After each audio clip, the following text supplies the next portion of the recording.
और आप जानते हैं कि मुदस्सिर का और हमारे भाई का, दोनों बेटों का झारखंड मुक्ति मोर्चा की सरकार और नरेंद्र मोदी की सरकार दोनों ने मिलकर मुदस्सिर और फजल को कत्ल कर दिया। नजर अल्लाह पर रखता है मुसलमान गयूर। मौत क्या शय है, फक्त आलम माना का सफर। इन शहीदों की दीज अहले कलीसा से ना मांग, कद्र कीमत में है खून जिसका हरम से बढ़कर। मैं आपका शुक्रगुजार हूं कि आप लोग इतनी बारिश में भी भीग कर यहाँ पर खड़े हैं। मैं आपकी मोहब्बत को सलाम करता हूं, आपका शुक्रिया अदा करता हूं। मुझे यकीन है कि ये आपकी मोहब्बत इंशाअल्लाह ताला यकीनन देव कुमार धन साहब को यहाँ का विधायक बनाने में कामयाब करेगी। मेरी आपसे गुजारिश ये है मेरे अजीज दोस्तों और बुजुर्गों कि आप देख रहे हैं कि झारखंड में यहाँ पर क्या हुआ रांची में, और आप जानते हैं कि मुदस्सिर का और हमारे भाई का, दोनों बेटों का झारखंड मुक्ति मोर्चा की सरकार और नरेंद्र मोदी की सरकार दोनों ने मिलकर मुदस्सिर और फजल को कत्ल कर दिया। अगर देश के प्रधानमंत्री पहले एक्शन ले लेते तो मुदस्सिर की जान नहीं जाती थी, मगर देश के प्रधानमंत्री को नुपुर शर्मा को बचाना था और नुपुर शर्मा को बचाते बचाते मुदस्सिर और साहिल की जान चली गई। अगर देश के प्रधानमंत्री नुपुर शर्मा को नहीं बचाते और झारखंड मुक्ति मोर्चा के यहाँ के मुख्यमंत्री थोड़ी ईमानदारी से काम करते तो मुदस्सिर और साहिल की मौत नहीं होती है। मैं आज यहाँ पर खड़े होकर मुदस्सिर और साहिल के परिवार से इजहार हमदर्दी भी करता हूँ और भाजपा और हेमंत सोरेन की सरकार से मुतालबा करता हूं कि वो इन परिवार से माफी मांगे और इन तमाम पुलिस के अहदेदार हो या जिस किसी ने भी मुदस्सिर और साहिल को गोली मारी उनको फौरन गिरफ्तार करने की जरूरत है। और मैं ये भी बताना चाहूंगा कि जिन्होंने इन बच्चों की जान ली, याद रखो हम वो हैं जिसको शायर ने कहा था कि नजर अल्लाह पर रखता है मुसलमान गयूर। मौत क्या शय है, फक्त आलम माना का सफर। इन शहीदों की दीज अहले कलीसा से ना मांग, कद्र कीमत में है खून जिसका हरम से बढ़कर। मेरे अजीज दोस्तों और बुजुर्गों, देश के प्रधानमंत्री को समझना चाहिए कि जो नुपुर शर्मा ने अनाप शनाप बका है, हर किसी का दिल इससे दुख हुआ है, तकलीफ हुई है और हम हर चीज बर्दाश्त कर सकते हैं, मगर रसूल अल्लाह सल्लल्लाहु अलैहि वसल्लम के खिलाफ अनाप शनाप अगर कोई बकेगा तो जाहिर है हम तमाम को तकलीफ होती है। हमारे लिए हमारे रसूल सल्लल्लाहु अलैहि वसल्लम एक इंसान के दिल की तरह है। आप हमारे जिस्म पर, हमारे उंगलियों पर, हमारे पैर पर, हमारे सर पर वार करिए, मगर आप हमारे दिल की तरफ आंख उठाकर भी नहीं देख सकते। ये आपने गलत किया। आप बताइए कि यही सरकार है। अगर आज असदुद्दीन ओवैसी देश के प्रधानमंत्री के खिलाफ अनाप शनाप अगर बोल देंगे तो मुझे रांची एयरपोर्ट से जाने नहीं दिया जाएगा। अगर मैं भाजपा और योगी या फिर आरएसएस के लोगों के खिलाफ कुछ अनाप शनाप कह दूं तो मुझे रोक दिया जाएगा। आखिर क्यों भाजपा नुपुर शर्मा को बचा रही है? आखिर क्या बात है नुपुर शर्मा में जो देश के प्रधानमंत्री उसका तहफ्फुज़ कर रहे हैं? हम भाजपा से इस बात का मुतालबा करते हैं कि नुपुर शर्मा को सिर्फ सस्पेंड करना सजा नहीं है, उसको गिरफ्तार करना और जेल को भिजाना तभी इंसाफ होगा। और मेरे अजीज दोस्तों और बुजुर्गों, इस विधानसभा से हमारे भाई देव कुमार धन का मुकाबला भाजपा से है। मैं आज के इस जनसभा से न सिर्फ इस विधानसभा के नौजवानों से, युवाओं से, बल्कि झारखंड के युवाओं से और देश के युवाओं से कहना चाहूंगा कि देश के प्रधानमंत्री ने भारत के युवाओं को बहुत बड़ा धोखा दिया है। उनका मुकद्दर बेरोजगारी बनाकर रख दिया। वो नौजवान जो पिछले 2 साल से फौज में जाने की तैयारी कर रहा था, देश के प्रधानमंत्री ने उन युवाओं की जिंदगी से एक मजाक किया है। और आज आप देखते हैं कि जो पॉलिसी भाजपा ने बनाई है कि फौज में भर्ती के लिए, एयरफोर्स और नेवी में भर्ती के लिए देश के प्रधानमंत्री ने कहा कि 4 साल काम करो और 4 साल के बाद तुमको निकाल दिया जाएगा। देश के प्रधानमंत्री ये युवा जो फौज में जाते हैं वो इसलिए जाते हैं कि देश की सेवा करें। ये फौज में जो जाता है नौजवान, वो अपने लिए एक बाइज़ इज्जत समझता है, अपने लिए एक ऑनरेबल चीज उसको समझता है। वो फौज में जाकर देश की सुरक्षा करना चाहता है। मगर देश के प्रधानमंत्री ने क्या कर दिया? देश के प्रधानमंत्री ने कहा कि ये आपको कॉन्ट्रैक्ट के ऊपर लिया जाएगा, 4 साल काम करो और 4 साल के काम करने के बाद तुमको हम चौकीदार की नौकरी दे देंगे। आप बताइए कि कोई अगर फौज में जाता है, कोई एयरफोर्स में जाता है, नेवी में जाता है, तो कभी पाकिस्तान के फौज से आंख में आंख हमारा सिपाही कर लड़ाता है, तो कभी डिप्सांग और हॉट स्प्रिंग पर चीन की फौज से आंख में आंख मिलाता है। और 4 साल वो अपनी जान की कुर्बानी देने के लिए तैयार रहता है। या तो वो चीन और पाकिस्तान की फौजियों को मारता है या खुद मर जाता है। आज उन युवाओं को देश के प्रधानमंत्री भूल चुके हैं। भाजपा वालों, कहां गया तुम्हारी देशभक्ति? तुम्हारी देशभक्ति ये है कि तुम युवाओं को जो अपनी जिंदगी जोखिम में डालते हैं, खतरे में डालते हैं, देश के प्रधानमंत्री, क्या आपकी ये देशभक्ति है कि ये आपकी भारत मां से मोहब्बत है कि आप इन नौजवानों को जो अपनी जान देने के लिए तैयार रहते हैं, आप उनसे मजाक कर रहे हैं? देश के प्रधानमंत्री को ये अग्निपथ की, अग्निवीर की पॉलिसी को वापस लेना पड़ेगा। भारत का युवा खामोश नहीं बैठेगा। प्रधानमंत्री याद रख लो, अब आप तो दिल फरेब झूठे वादे नहीं कर सकते।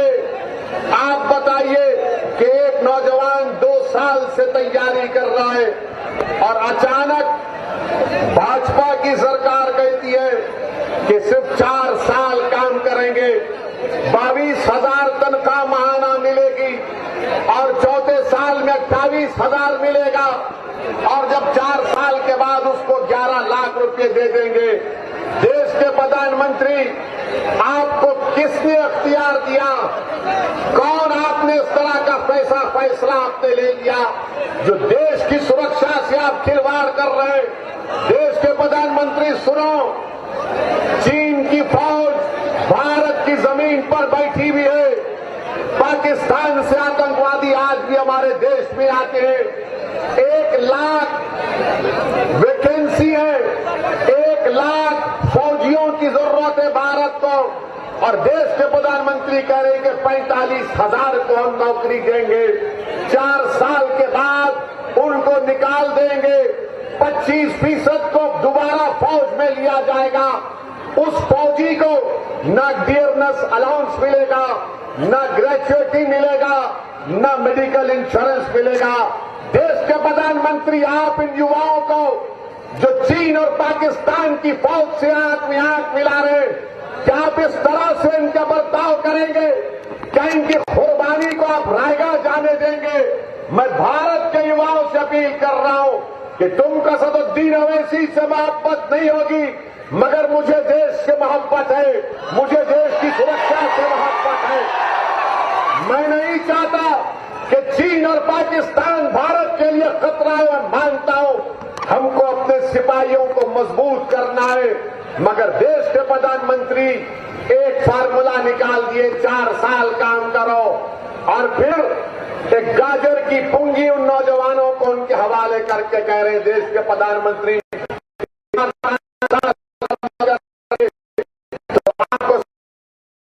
फोर्स में, सीआरपीएफ में, बीएसएफ में, सीआईएसएफ में, आईटीबीपी में दिया जाएगा।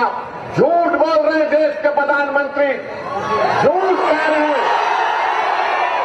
2020 में सिर्फ 10,000 सेंट्रल पैरामिलिट्री फोर्स में नौकरियां दी गई। अगर 10% होगा तो 1000 को नौकरी मिलेगी। देश के प्रधानमंत्री झूठ बोलना बंद करो, देश की सुरक्षा करो। ये आपने जो पॉलिसी का ऐलान किया इसको वापस लो। आप फौज में कोई जाता है तो देश की सेवा करने के लिए जाता है। और मैं इन तमाम हमारे प्रदेशों की सरकारों से कहना चाह रहा हूं, पहले रिक्रूटमेंट होता था प्रदेश की बुनियाद पर, इस स्टेट में इतने फौजी जाएंगे। आज भारत के प्रधानमंत्री पूरे ऑल इंडिया लेवल पर रिक्रूटमेंट करेंगे। अरे ये इससे फौज में इम्बैलेंस पैदा हो जाएगा। हमारी लोकतंत्र को खुदा ना खास्ता कहीं खतरा मुस्तकबिल में ना पैदा हो जाए। चीन से खतरा, पाकिस्तान से खतरा, भारत के अतराफ में घेरा हुआ है, मगर देश के प्रधानमंत्री पैसे बचा रहे, पैसे बचा रहे। लानत है तुम्हारी इस पॉलिसी पर देश के प्रधानमंत्री। तुम देश की सुरक्षा को नहीं देख रहे हो, तुम पैसे बचाने का काम कर रहे हो। अरे देश की सुरक्षा के लिए अगर पैसे क्या, अगर पैसे नहीं है तो भी देश की सरकार को पैसे निकाल कर देश की सुरक्षा करनी चाहिए। मगर प्रधानमंत्री, क्योंकि उन्होंने, उनकी सरकार ने 8 साल में देश की इकोनॉमी को बर्बाद कर दिया, बर्बाद कर दिया। आज बेरोजगारी भारत में सबसे बड़ा मुद्दा है।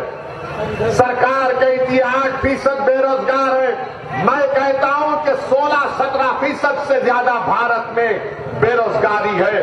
आपको जानकर गम होगा, अगर 5 पढ़े लिखे ग्रेजुएट है तो सिर्फ 1 को नौकरी मिलती है, सिर्फ 1 को नौकरी मिलती है। भारत में 1 करोड़ 20 लाख लोग आज नौकरी तलाश करना छोड़ चुके हैं। क्यों? क्योंकि उनको नौकरी नहीं मिलती। देश के प्रधानमंत्री से जाकर आप पूछेंगे तो बोलेंगे पकौड़ा बेच लो। 2015 में मोदी ने कहा था कि मैं 2022 में 10 करोड़ नौकरियां दूंगा। Make in India, startup India, skill India, run India, sit India, क्या क्या कहा था। कितनी नौकरियां दी आपने? आज देश के प्रधानमंत्री कह रहे हैं कि 2024 तक भाजपा पर 10 लाख नौकरियां देंगी। अरे देश के प्रधानमंत्री, क्यों झूठ बोल रहे हैं आप? क्यों झूठ बोल रहे हैं? क्या फरवरी 2022 में पार्लियामेंट के क्वेश्चन में ministry of personal Jitendra Singh ने जवाब दिया था, कितनी नौकरी आपने दी? आपने जवाब में कहा था 8 लाख वैकेंसी है, और आपने 8 साल में सिर्फ 70,000 नौकरियां गवर्नमेंट ऑफ इंडिया में दी। आप बताइए 2 साल में 10 लाख नौकरियां कहां से देंगे? 10 लाख नौकरियां नहीं है भारत सरकार के पास। भारत सरकार के पास 55 लाख नौकरियां हैं। देश के प्रधानमंत्री पैसा बचाना चाह रहे हैं। अरे युवा बेरोजगार हो गया है, गरीबी उसका मुकद्दर बन चुका है, कीमतें आसमान को छू रही हैं, पेट्रोल डीजल कहां कितना बढ़ता जा रहा है, मगर देश के प्रधानमंत्री को इसकी फिक्र नहीं है। हम आपसे अपील कर रहे हैं, ये विधानसभा के इलेक्शन में अगर आप एक मौसर जवाब देंगे, मुदस्सिर के मौत का जवाब वोट से देना है आपको। देंगे आप?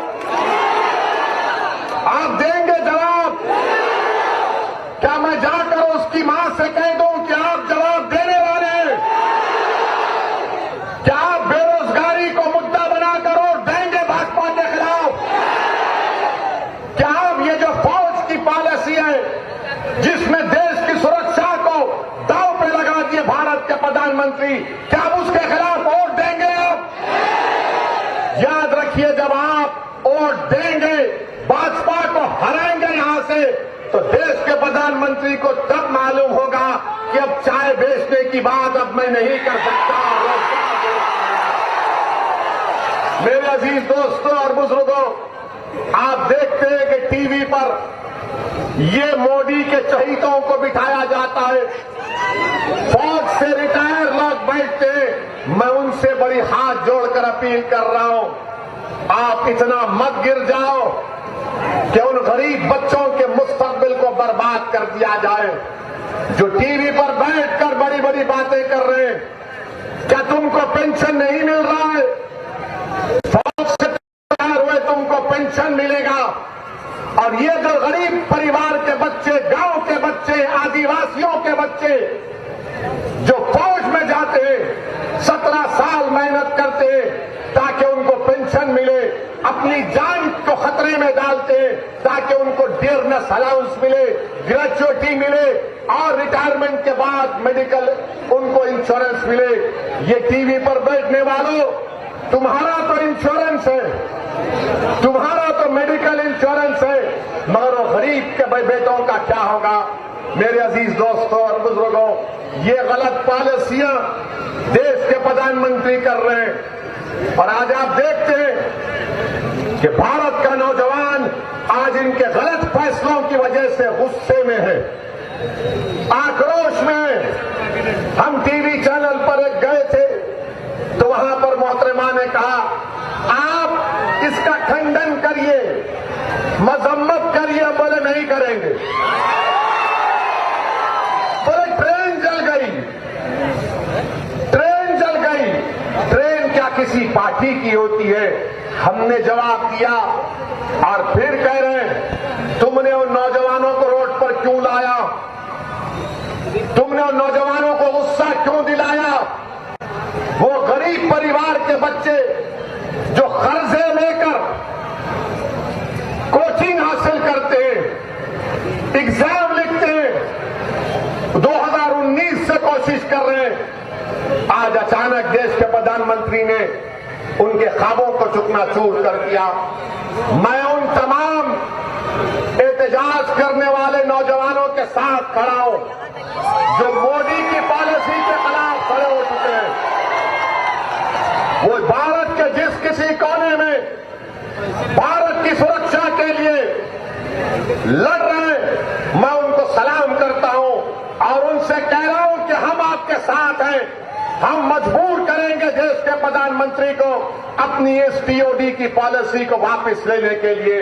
बल्कि मैं आज इस विधानसभा में झारखंड की गयूर सरजमीन में खड़े होकर देश के प्रधानमंत्री से डिमांड करता हूं कि नरेंद्र मोदी, आप पार्लियामेंट का सेशन बुलाओ, पार्लियामेंट में बैठकर हम कहेंगे, डिस्कस करेंगे, आपको बताएंगे कि आप चंद पैसों को बचाने के लिए देश की सुरक्षा को दांव पे लगा रहे हैं। बुलाओ, पार्लियामेंट का सेशन बुलाया जाए, वो पार्लियामेंट के सेशन में हम बताएंगे। लोकसभा में खड़े होकर चीन से खतरा है, पाकिस्तान से खतरा है, 1 लाख अभी वैकेंसी, जिनको अब घर में बैठना चाहिए अल्लाह अल्लाह करते हैं। हमारे जाने के बाद वो बोलेंगे 2-3 जीत गए तो क्या होगा मजलिस के? अरे तुम्हारे पास जितने विधायक बैठे हुए हैं, तुम जीएमएम की तायीद कर रहे हो और दोनों बच्चों को सर पर गोली मारकर उनकी जान ले ली गई। मीडिया ने लिखा कि मुदस्सिर ने इस्लाम जिंदाबाद का नारा लगाया तो गोली मार दिए। क्या कांग्रेस पार्टी में मौजूद जो विधायक हम उनसे पूछना चाह रहे हैं, आपने अब तक उन पुलिस के अहदेदारों को सस्पेंड क्यों नहीं करवाया? आपने अब तक उन पुलिस के अहदेदारों को गिरफ्तार क्यों नहीं करवाया? हम रांची पहुंचे तो इनका एक विधायक बोलता है कि ओवैसी को आने नहीं देंगे। अरे क्या झारखंड तुम्हारे बाप का है? आने नहीं देंगे? हिम्मत है तो आओ सामने आके रोक के दिखाओ, देखते हैं। मैं मौत से कभी डरा ना कभी डरूंगा इंशाअल्लाह। खाली बस टीवी कैमरे के सामने आने नहीं देंगे, वो नहीं करने देंगे। याद रखो, हम किसी से डरने वाले नहीं है सिवाय रब्बे करीम के। और कांग्रेसियों, तुम में अगर गीरत बाकी है तो गिरफ्तार करो उन लोगों को जिन्होंने मुद्दस्सिर की जान दी। अगर इंसानियत जिंदा है तो बताओ तुम इंसाफ के लिए क्या करोगे। मगर आज हम आए हैं तो हमारे जाने के बाद ये शुरू कर देंगे, ओवैसी की बात में नहीं आना। ओवैसी जज्बाती तकरीर करता है।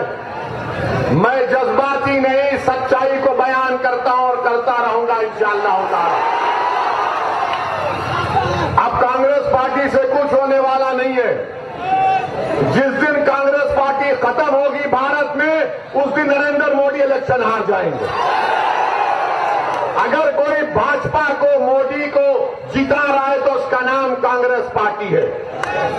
ये कमजोर हो चुके हैं, इतने कमजोर हो चुके हैं कि इनके लीडर को दिल्ली में ईडी बुलाती है तो 100 लोग दिल्ली में जमा नहीं कर सकते। ये 100 लोग को जमा नहीं कर सकते।